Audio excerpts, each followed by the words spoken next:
সুপ্রিয় শিক্ষার্থীবৃন্দ, আমরা পড়ছি দ্য লেজেন্ড অফ গাজী, গাজীর লোককাহিনী। আজকে রয়েছে এমসিকিউ প্র্যাকটিস দ্বিতীয় পর্ব। চলো শুরু করা যাক। MCQ 1, the meaning of legends is. Legend শব্দের অর্থ কোনটি? অপশন এ টেইল, যার অর্থ গল্প বা কাহিনী। বি ব্যাবলার, বকবককারী। সি গ্যাবলার, এটার অর্থ বকবককারী।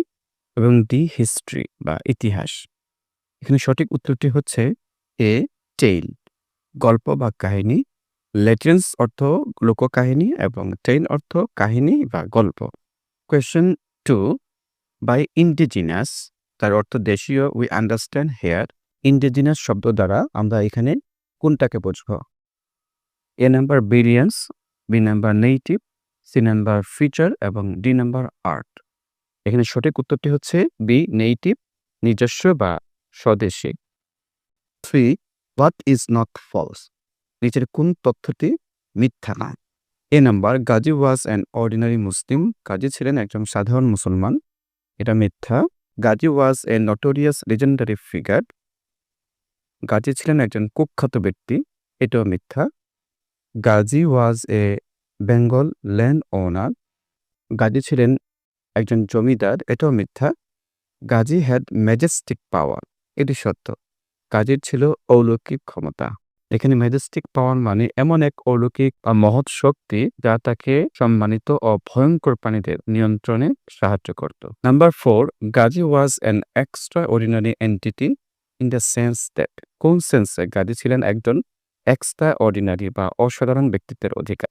এ number he was religious minded, এটাও সঠিক। He had supernatural power to hypnotise people, তার ছিল মানুষের ওপর সম্মোহন চালানো অলৌকিক ক্ষমতা। Number C, he had supernatural power to hypnotise ferocious animals, তার ছিল হিংস্র প্রাণীদের সম্মোহিত করার অলৌকিক শক্তি।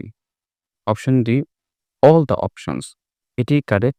এই সবগুলো গুণাবলী তার ছিল, এজন্য তাকে বলা হয় এক্সট্রা অর্ডিনারি এন্টিটি বা অসাধারণ ব্যক্তিত্বের অধিকারী। কোয়েশ্চেন 5, গাজী পীর ওয়াজ, গাজী পীর ছিলেন এ নর্মাল হিউম্যান বিং, একজন সাধারণ মানুষ। এ টিমিড পারসন, একজন ভীরু ব্যক্তি। এ লায়ন হার্টেড পারসন, একজন সাহসী ব্যক্তি। এবং দি চিকেন হার্টেড বা ভীরু ব্যক্তি। এখানে সঠিক উত্তরটি হচ্ছে এ লায়ন হার্টেড পারসন, মানে হচ্ছে একজন সাহসী ব্যক্তি। Set four, question 1, the phrase vigilant presence, তার অর্থ সজাগ উপস্থিতি।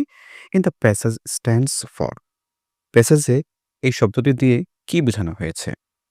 এখানে সঠিক উত্তরটি হচ্ছে ইগল আইড অবজারভেশনস, যার অর্থ তীক্ষ্ণ দৃষ্টি বা পর্যবেক্ষণ। 2, the word consequently could be replaced by, consequently শব্দটা কোন শব্দ দিয়ে প্রতিস্থাপন করা যায়? এখানে 4টি অপশন রয়েছে: subsequently, primarily, functionally and predominantly.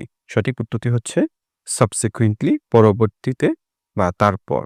Question 3, which one of the followings is not the synonym of creek, creek শব্দের সিনোনিম নয় কোনটি? ব্রুক, ছোট নদী বা ঝর্ণা। স্ট্রিম, ধারা বা ছড়িয়ে পড়া পানি। রিভুলেট, ছোট নদী বা প্রবাহিত জলধারা। এবং ডি ওশান বা মহাসাগর, সমুদ্র। এখানে সঠিক উত্তরটি হচ্ছে ওশান, বাকি 3টি হচ্ছে গ্রিক শব্দের সিনোনিম। কোয়েশ্চেন 4, গাজী পীর could make dangerous animals, Gazi পীর বিপজ্জনক প্রাণীদের কি করতে পারতেন? মিক, বাধ্য, নম্র, শান্ত স্বভাবের। বি উইক, দুর্বল। সি ওয়াইল্ড, বন বা হিংস্র।